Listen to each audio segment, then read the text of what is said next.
Kabajamtoota hordoftoota jaalal dhugaa bakkuma jirtanitti nagaa fi jaalalli isinii haa baay'atu. Har'a viidiyoo kanaan dura an dalage irratti isheen qarshii kee malee sin jaalannee mallattoo isheen akkaataa qarshii kee qofa itti barbaaddu akka sin jaalatin agarsiisuu kan jedhu viidiyoo wayii kanaan dura hojjedhee ture jechuudha.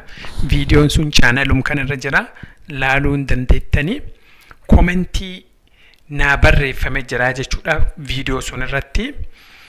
Viidiyoon suni dubartiin amala dubartoota qarshii namarraa barbaadanii yookaan ammoo qarshii qofaaf si dhiyaatanii amala akkamii qabu ka jedhu ilaallataa jechuudha. Amalli sun sirriitti kan addaan ba'ee jiru dhageeffachuu hordofuu ni dandeessanii.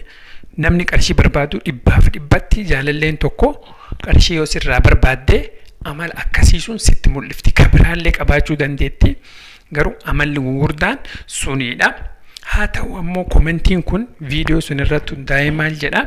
Dhiifamaa dogongortee miilana doktara jaalalaa yeroo ammaa kana birri malee jaalalli bishaan itti naqamee jira yookaan faayidaan irratti hundaa'u warra dhiiraa harka dhibbaa keessaa harka 80 kan faayidaa irratti hundaa'u jechuu barbaada. Kanaafuu sirriidha waan taajjabee ka jaalala keessatti taajjabe baay'ee jira. Fakkeenyaaf TikTok kanarratti yookaan ammoo bakka garaagaraa sooshaal miidiyaa garaagaraa irratti waa'ee jaalalaa wanni dubbatamu jaalalli durii hafee waan baay'ee nama ajaa'ibu jechuudha. Yeroo ammaa kana jaalalli hin jiru haga jechuu nama geessisaa jechuudha. Maaliif addunyaan amma jijjiiramtee jirti. Sirriidha dubartoonni baay'een biyya arabaa jiran dalagaa ofii qabu.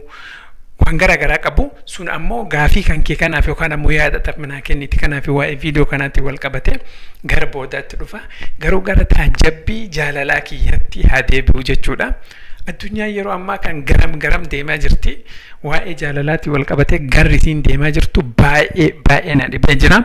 Maaliif yoo jaltanii walitti dhufeenya jaalalaa keessatti jaalalli akka garaagaraatti yaadaa jiranii jechuudha. Namoonni baay'een jaalalli durii hafee jechaa jiru.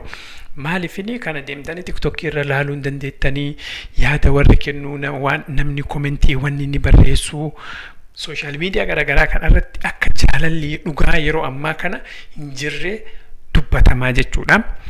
Sirriidha maaliif yeroo baay'ee yeroo gara jaalalaa seenanu dhiirris sobe seenaa an akkanaa waan hin qabne yookaan ammoo an barumsa qabaa an qabeenya akkanaa qabaa an waan akkanaa qabaa jedheeti uf guddise sammi suniin uf tuqeeti dhufaa jechuudha. Dubartiinis yeroo jaalala eegaltu malaayikaa of fakkeessitee an nama gaariidha nama akkanaati jettee jaalala seenti jechuudha. Yeroo wajjin jiraachuu eegalanii amala qulqulluu walii arguu eegalanii atakkas jedhanii walitti bu'iinsi eegalaa jechuudha. Achirraa wal loliinsi jalqabaa jechuudha.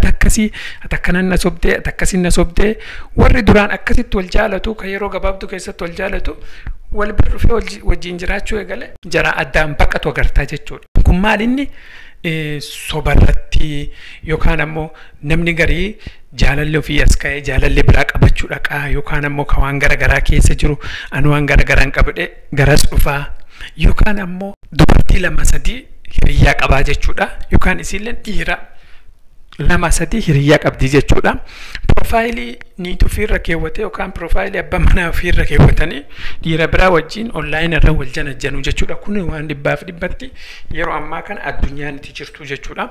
Kanaafuu jaalalli akka duraanii irraa wanni baay'een jaalala balleessaa jirti. Qarshiilleen amaluun kan keessa jira jechuudha. Yeroo ammaa kana qarshiin yoo hin jiraanne namni kun waan ittiin jaalala geggeeffatti yoo hin qabaanne rakkinnaa jechuudha. Jaalallilleen itti fufiinsa hin qabaatu. Ammoo gara qarshii kanatti deebine akkuma komentii asirraa kaa'ama kanatti waa'ee jaalalaa yoo dubbannu wanni jaalalaa kun mata duree baay'ee bal'aa. Jaalalli biyya arabaa qofa keessa hin jiru. Biyyas ni jira. Biyya alaa kanas ni jira. Kanaafuu irra hedduun nama biyyaa kun jechuudha yookaan ammoo warra biyya arabaati ala jiranii dhiirattu waa'ee jaalalaa kanarratti itti gaafatamummaa fudhataa jechuudha. Gara maallaqaatillee hin taanan gara mana jiraachisuullee hin taanan dhiira geggeessaa jechuudha. Kanaafuu dubartoonni biyya arabaa sirriidha dalagaa qabaachuu dhabuu danda'a jechuudha. Dubartiin jaalallee ofii maallaqaan waan garaagaraatiin deeggaruu dandeetti. Sirriidha. Achitti yaadni kun dubartiitti maallaqaan hatamaa jechuudha. Yookaan ammoo maallaqaa fi itti dhiyaatamaa jechuudha. Garuu gara biyyaa kana yookaan ammoo gara biyyoota biraa jechuudha. Biyyoota biraa irra hedduun fakkeenyaaf piraankii adda addaa jira. Gooldi diigar jechuun piraankii gooldi diigarii yoo agartan taate dubartiin nama dhiiraa tokko maallaqa akka qabu taate konkolaataa gaarii waan garagaraa yoo agarte yerumsu yaada jijjiiratti kun guutee jira. Gooldi diigarii dhaqaa piraankii akkasii ilaala. Kunini biyya biraa keessatti waa'ee jaalalaatiin irra hedduu gara maallaqaatiin kana madhiyaatu warra dubartootatii ka jedhu. Kanaafuu sirriidha. Isin bira warra biyya Arabaa dhiirri dalagaa waan barbaadattuuf yookaan ammoo gara maallaqaatiin gara keessanitti kalaa'uu dandeetti jechuudha. Kanumaa garuu jaalalli akka baay'atuu fi gorsoota waa'ee jaalalaatiin wal qabatan chaanalii kana irratti akka jaalalli dhugaa jiraatu, akka wal amantiin dhufu, akka agartee yeroo dheeraaf wajjin jiraachuutti dandeettanii malli ni jira jechuudha. Malli akkaataan ittiin deemamuu yeroo ammaa ulfaataa kan keessatti akkamitti akka jaalalli geggeessitan mata duree garagaraa irratti barumsi chaanalii kan jalatti ni kennamaa jechuudha. Jalseentanii irraa barachuu ni dandeettu. Garuu waa'een jaalalaa kun hiikni isaa baay'ee adda garagalee jira jechuudha. Fakkeenyaaf dheengadda maal jechaa jiranii mucaan qabamee biyya galee haati warraa isaa dhiira biraa wajjin ijaaza buufatanii jedhanii hamatanii jechuudha. Kun waan online jiru waan namni hunduu beeku haala kan keessa jirra jechuudha.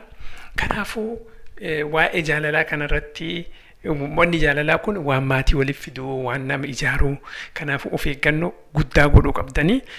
Sirriidha. Dubartoonni biyya Arabaa maallaqa nyaachuuf namatti dhiyaatanii irra hedduun isaanii ofii dalagatanii jiraatanii. Kanaafuu mata dureen kun dubartoota biyya Arabaa qofa osoo hin taane ka addunyaa guutuu irratti waan dalagameef kanaaf dubartoota irratti xiyyeeffate. Ammoo ka dhiirri maallaqa namarraa barbaaddu amala akkamii akka qabdu viidiyoo biraatiin ni hojjedha. Ammoo waan dhaggeeffataniif hedduu galatoomaa. Viidiyoon kun isinitti tola, laayikii gochuun dagatina. Namoota chaanalii kanaaf haaraa taatan sabiskiraayib godha. Ispoonsara keenya Aadaa Jaawoo baay'ee galatoomfanna. Hanga viidiyoo biraatiin wal agarrutti nagaa.